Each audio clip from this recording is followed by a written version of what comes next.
Great. All right. Good afternoon, everybody. I am Paul Byrne, Research Data Services Librarian here at Syracuse University. Today, we are going to be talking about various ways of distributing uh, your Qualtrics. I'm sorry, your Qualtrics survey. I'm going to put a couple of links into the chat so that you can.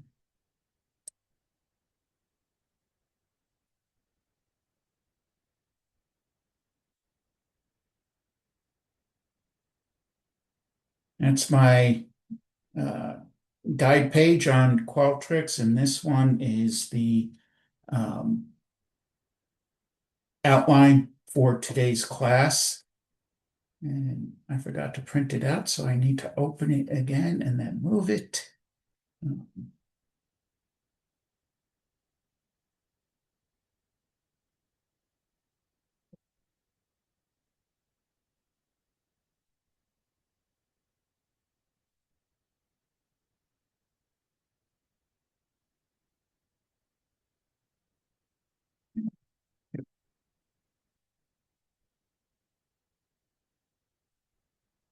I'm sorry, I'm usually a little bit more uh, prepared. But um, okay, are there any questions from anything we've done previously? See, there's some new people here. If you go to that Qualtrics research guides page that I put up, this one, and scroll down to workshops, all of the previous classes are recorded. Uh, and you can go back and watch those. And of course, at any time, if you have questions or need help with something in Qualtrics, I am certainly available to give you a hand with that. So let's get going. Um, as I said, today we're going to talk about distributing your survey to your respondents. Of course, you've done all the work in creating your survey. You want to send it out and get everybody's answers. What I always recommend, admonish, suggest, beg, plead, and cajole uh, is before you actually send it out, go back and check everything. Um, so you want to go to your survey options and check any of the options that you have in here. Um, whether you want the back button, we talked about these in more detail in the earlier classes. Um, Definitely make sure that things like incomplete uh, responses and especially survey availability. Um, if you want it open all the time or you have certain set periods, this is going to play into something we'll be talking about in a little while. And again, both of those play into when you come up to do your account settings. Make sure that the your time zone is set correctly, because that can throw things off as well. So you have, the security things, password protection, whatever you want. Make sure that you check all of these. If you're going to send thank you emails, etc., that these are all set. Manage email triggers. Qualtrics really doesn't want you to use triggers anymore.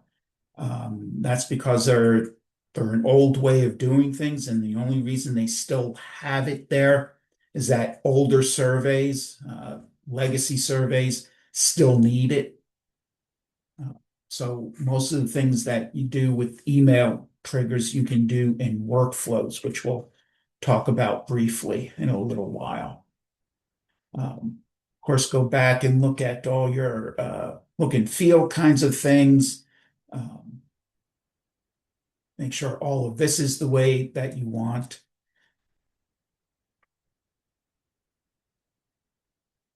And you can go back into the builder and you can come over here to expert review. This is one way of getting to this.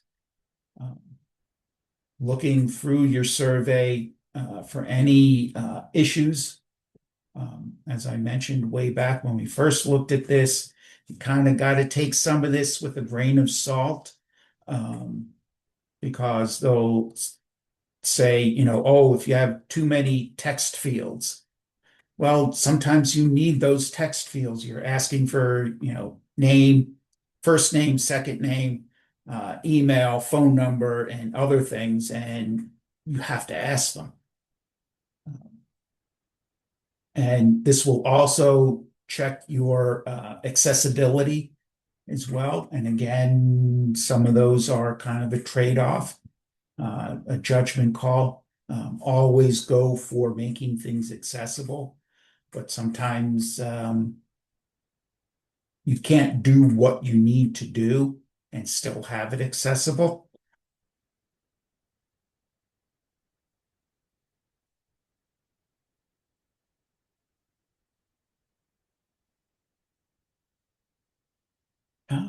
Looking at my notes here.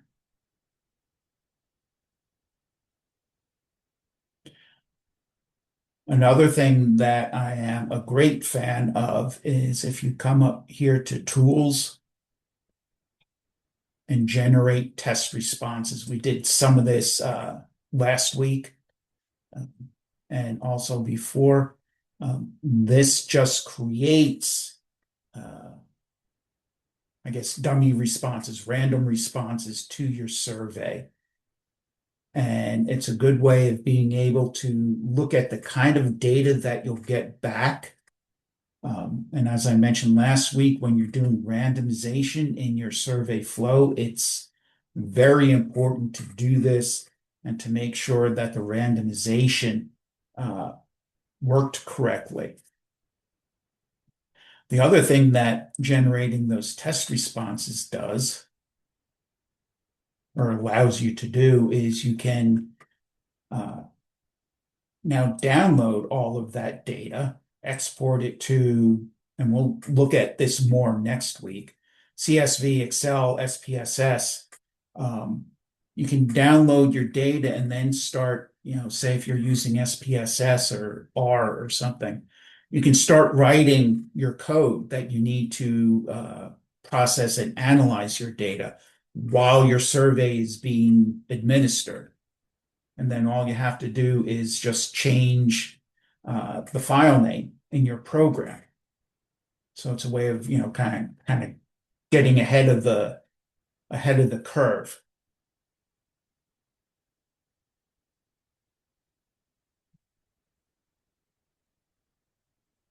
Um, One thing you have to, if you do that, one thing you have to remember is to delete all of that test data before you actually distribute your survey. It's not the end of the world if you don't, because as you can see, you have the date and time, and you can always delete data based on that. When you download the data, there's also a column that will show that this was a test response generated, so you can also delete them that way. It's just a lot easier if you remember to do before you um, distribute your survey. So I know I went through that kind of quick. Are there any questions about reviewing things before you actually distribute your survey?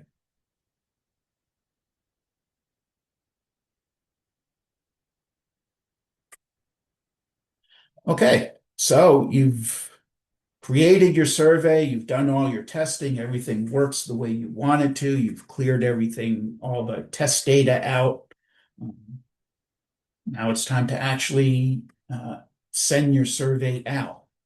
And there's several ways you can do that. So you have your survey here, you come up here to distributions.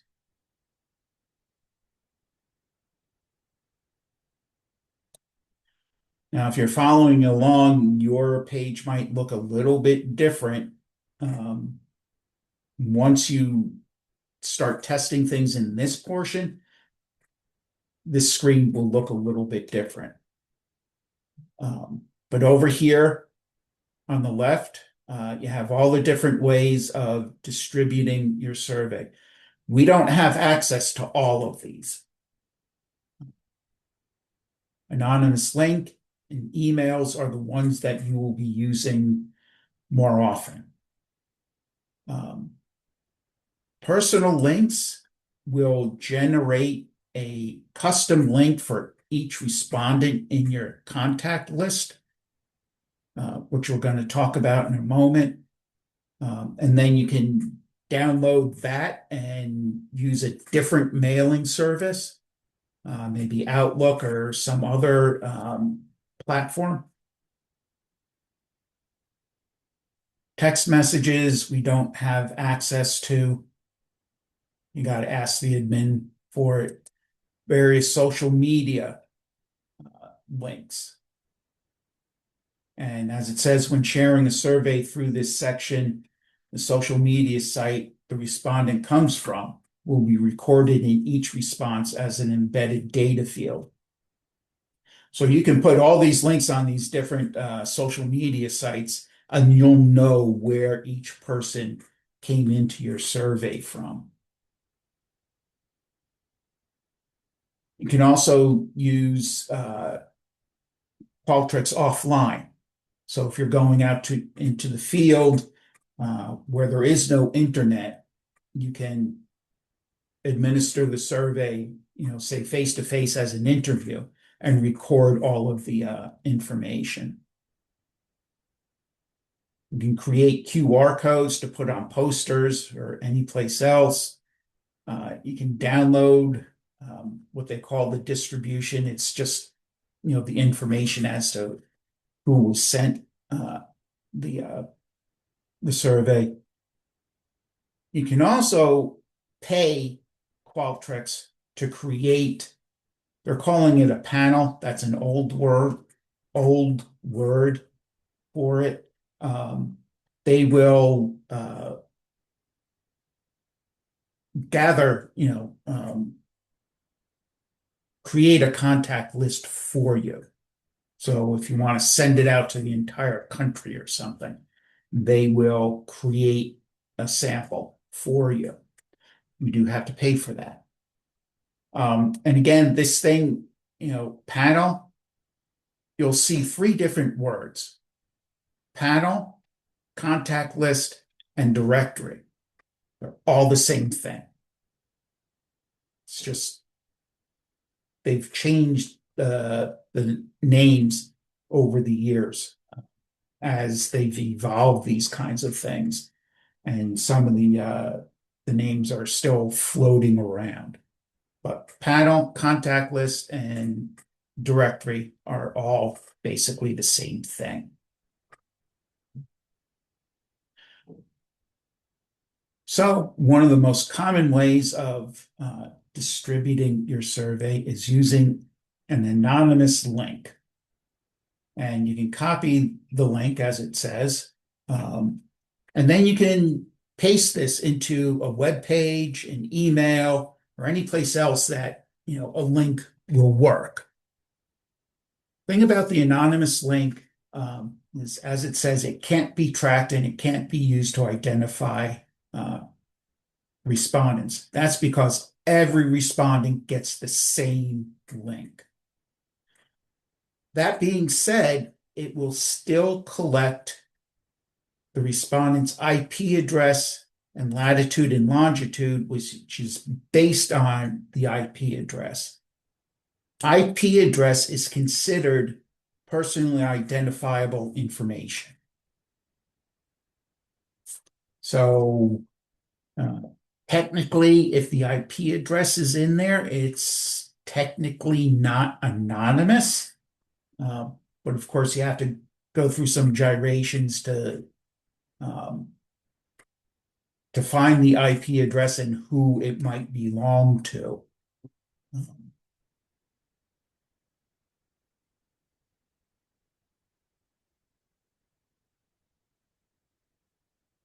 So the anonymous link, as I say, can be used anywhere. It does not track people. The other way to send out your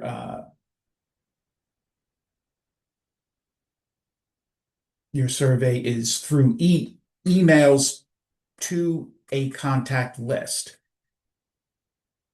The anonymous link you can put into any email. You can send it out to, say, a distribution list, a discussion list. And as I say, everybody gets the same link. With emails, just take a real quick look here.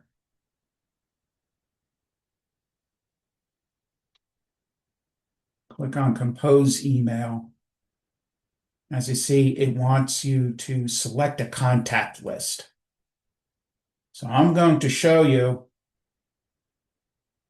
what a contact list looks like and how to create one. Again, a contact list, a directory, and a panel are all the same thing. So you can come to directories. I'm going to start with create a list and give it a name, any name you want. And there's two ways of starting it. You can either upload a file of contacts or you can manually input contacts. Once you've created the list, you can update and add people either way. I'm going to show you uploading a file for a second. It will, to do that, you need a CSV file, and I've already downloaded one. Their sample. This is what you get when you click on that sample thing. Can you see this Excel sheet?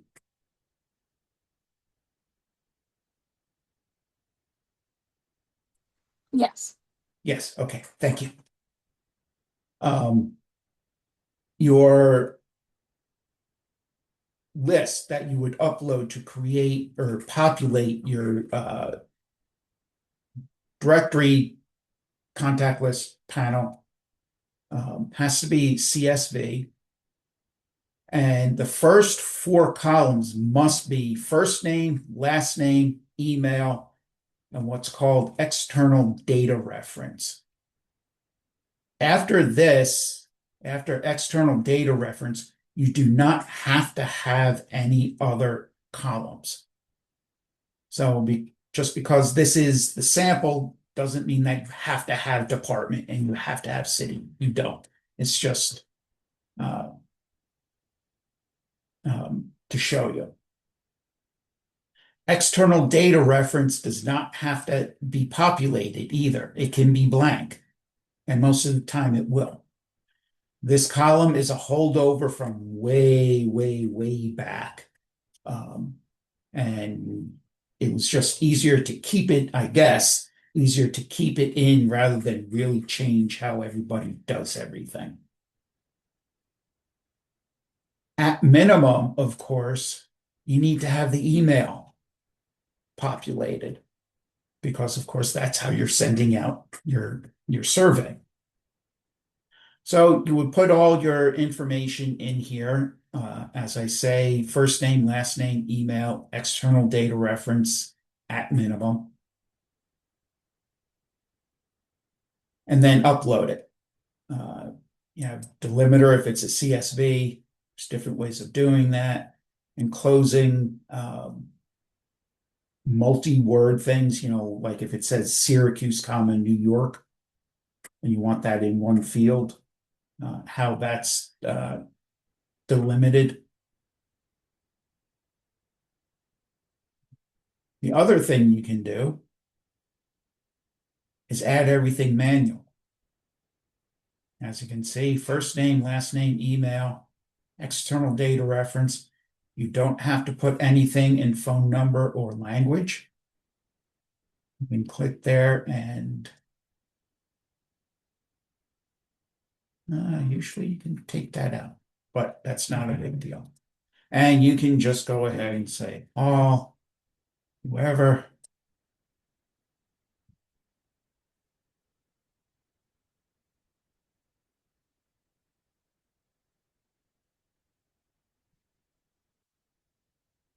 And just put them all in. And as I say, this is all you need. You can do next. And it's creating, it says what it's doing here.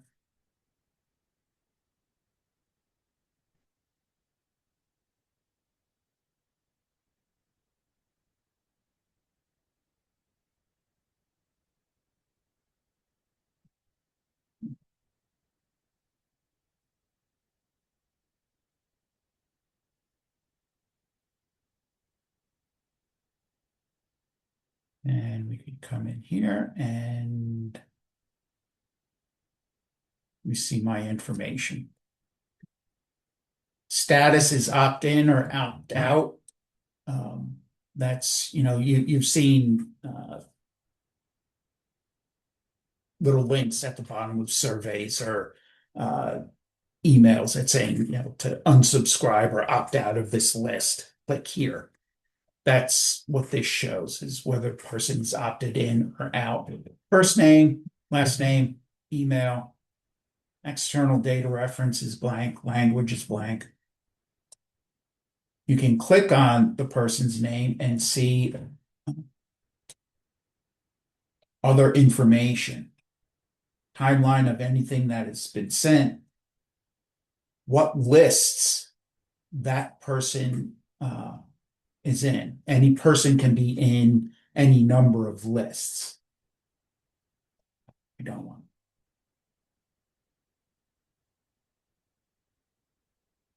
And other information. And right now there's just me in here. You can add to it once it's already, created. Same way, upload a file or manual. Either way.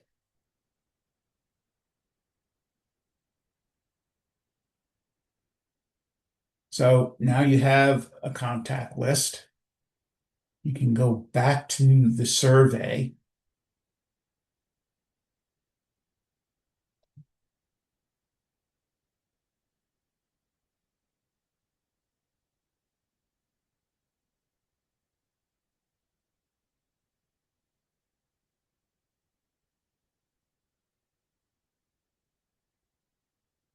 And then come back to distributions.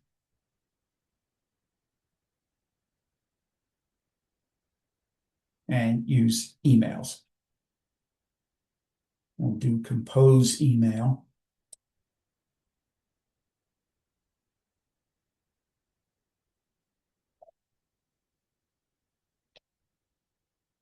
Select whatever contact list.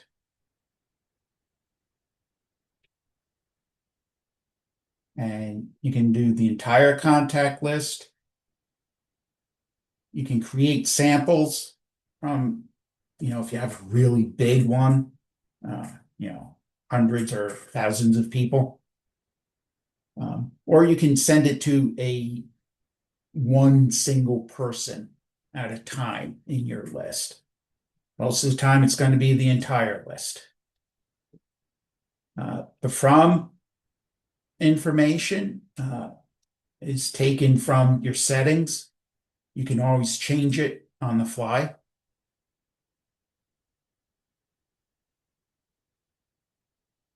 You can decide when to send it.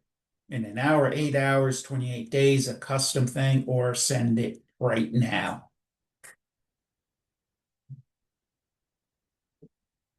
You have to have a subject. It won't send it without one.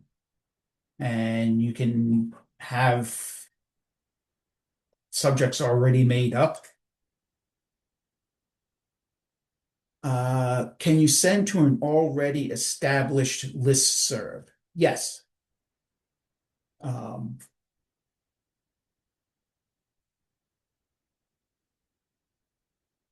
Usually, if you're going to send it to a listserv, you would use the anonymous link and a regular email, say Outlook or Gmail, rather than doing it this way.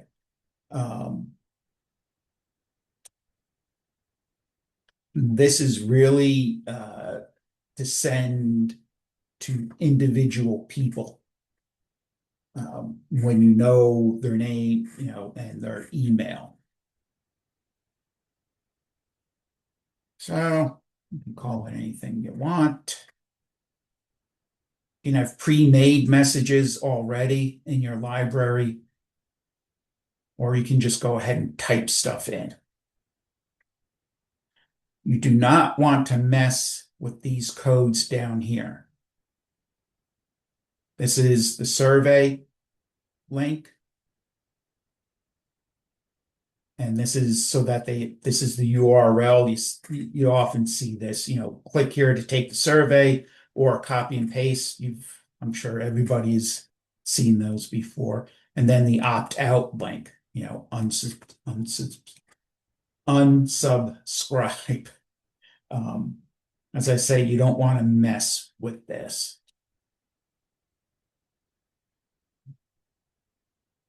Um, so you can say hello. Now, a few neat things that you can do is you can come over here to piped text and go to contacts field, and recipient first name. And so it will go through your contact list, and this will say, hello, Paul. Hello, Susan. Hello, Frank, depending on the person's name in the contact list. It's nice. It makes it a little bit more personal. And you can use really any of the other, can't really use a survey question because they haven't answered it yet. So I don't know why that's in there. But some of these other things you can use date and time if you need date and time in there. It already has an opt-out link. And then the other information from the contact list.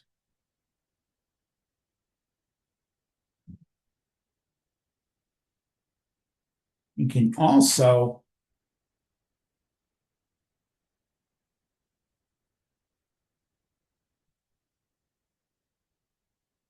have a question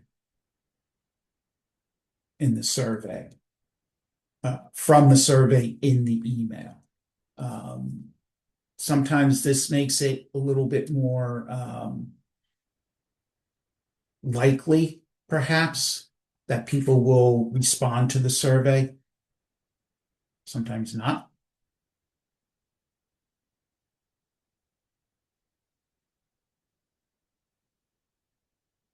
And that's just the survey link. And then all the rest of this is all the usual typical formatting things, fonts, italics, etc.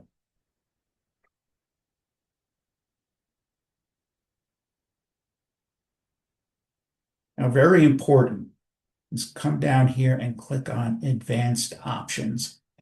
Whenever you see something like this, show advanced options or show this or show that, click on it and look and see, what is available there, because sometimes it's going to be very important. In particular is this link expiration. As you see, by default, it's 60 days. If you want to give people more than 60 days, you need to change this.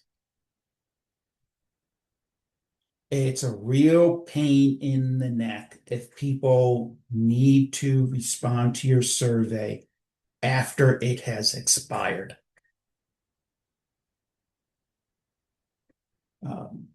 So you want to give people plenty of time. Sometimes, there's a strict deadline, and that's okay too, just so that you know this is in here. And by default it's an individual link. When you use a contact list with this email, each respondent gets their own custom link to the survey. That's how Qualtrics matches that person's responses in the survey to the contact list, so that you can pull information from the contact list into the survey, as well as knowing who has responded and who has not, so that you can send reminders to people.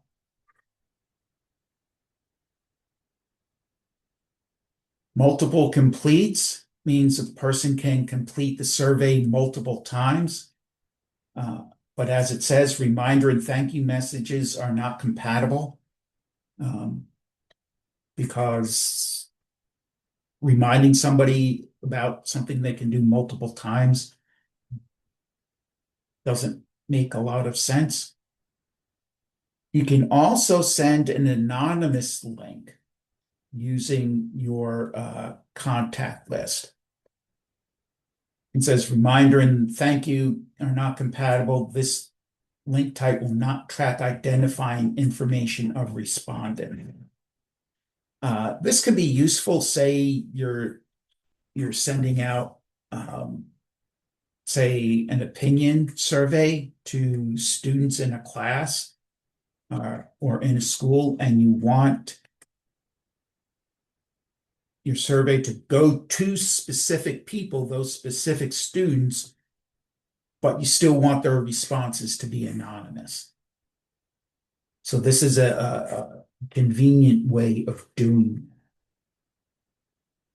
that. Again, it will still collect the IP address, which is considered identifiable information.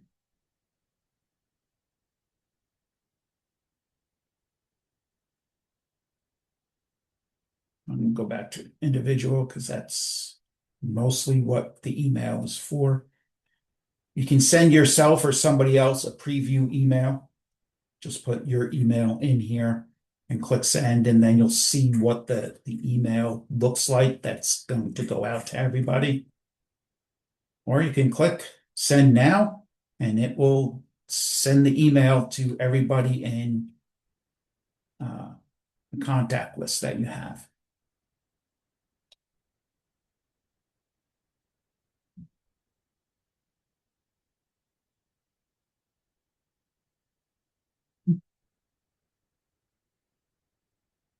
Yeah. And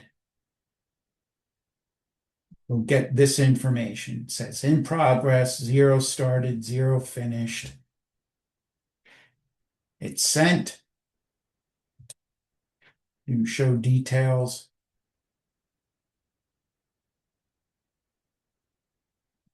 0 messages bounced. That's good.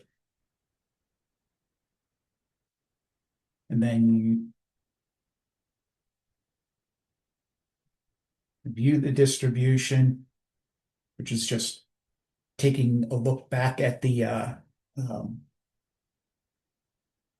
email that was sent. You can schedule a reminder email. You can schedule a thank you email. You can download this history, and you can delete the distribution. As you're testing things, it's often, if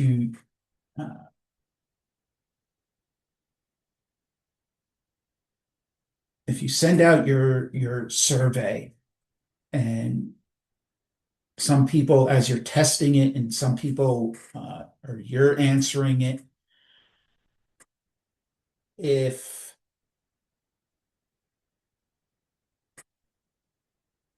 you answer your own survey, let's say, as you're testing it, when you go to distribute it again to yourself, Qualtrics will say, oh, you already answered it, so we're not going to send out another survey. I mean, normally that's good because now you're not pestering people who already completed it.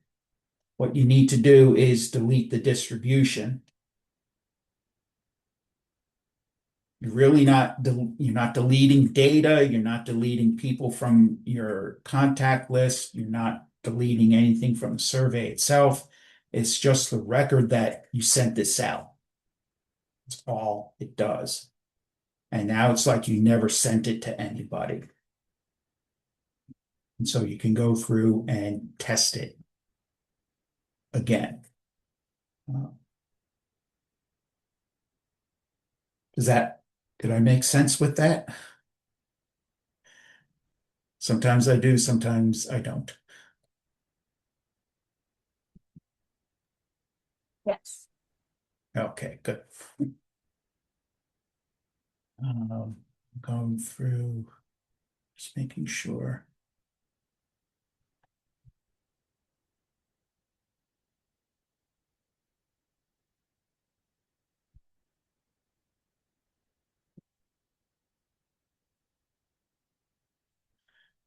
Okay, that's all I really plan to get through today. Are there any questions about what I've done today?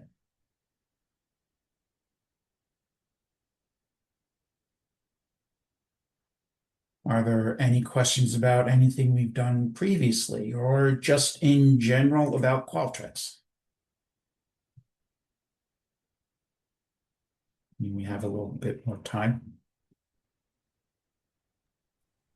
Paul, if you use the anonymous link, but you do want to capture people's information, do you just set up the questions as required fields, like to capture their name and email in the survey, like they have to fill those out?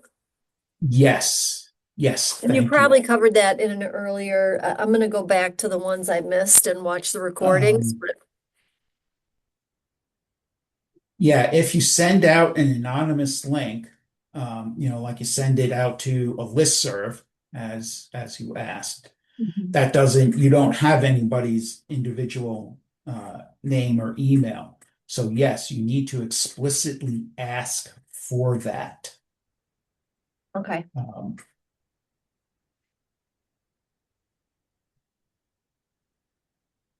and you can, if you want to, when you ask it this way, it will get collected with all the other questions and be in your data. You can, if you want, if you want to create a contact list using this information, Mhm. Mhm. you can come up to workflows and you see I've already created one. You do create it. Let's do a new one. I'm in advancement, so everything we send has to look nice. So I Sure. wouldn't probably be sending it directly from Qualtrics. I would just be using a link in like the email generator. Uh-huh. So then Uh, I would always have to use an anonymous link, right? There wouldn't be a time for using, I guess I don't understand what the personalized link is. Personal links. yes. That you could do. We'll go to generate links. You select your contact list, whichever one you want to use. Mm-hmm.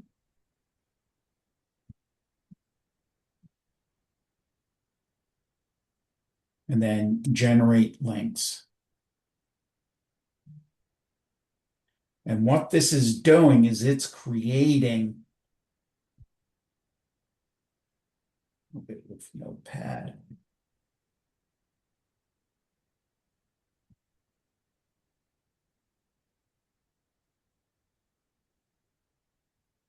So if you see here, this is what it creates. So you see it has my name, um, email here, and the link, an individual link that's for just me.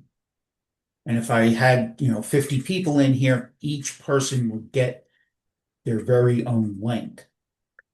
And I then you see. can, And then then you can, you wouldn't need a question in the survey asking for their name, email, and address because you'd already be getting it because you had the personal link.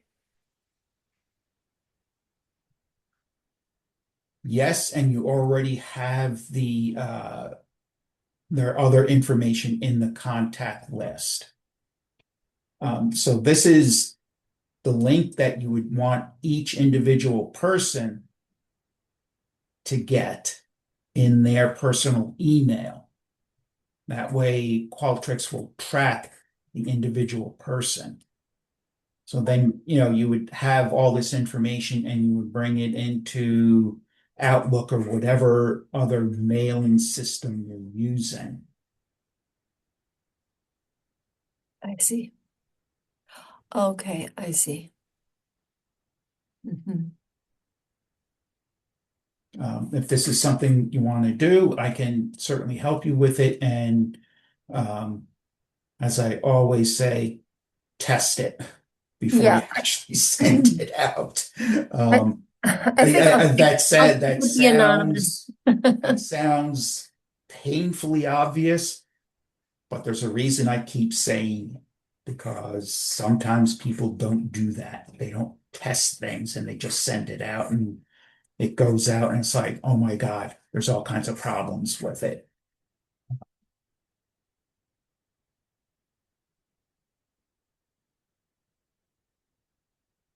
So, depending on what your what mailing system you're using, you might have to work, you know, fudge around with this to get this into the format that your other mailing system wants it in. But of course, as long as you have their email address and this link for each person, it should work.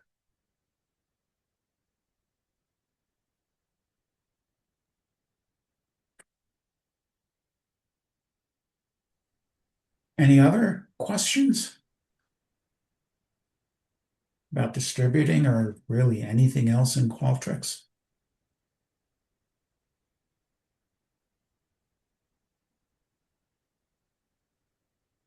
Okay, then. Our last class is next week, next Thursday at 3 o'clock, when we do start looking at the data and results, doing reports, downloading your data, etc. Because of course, data is why you did all this work. All right, so if there's nothing else, I'll see everyone next week.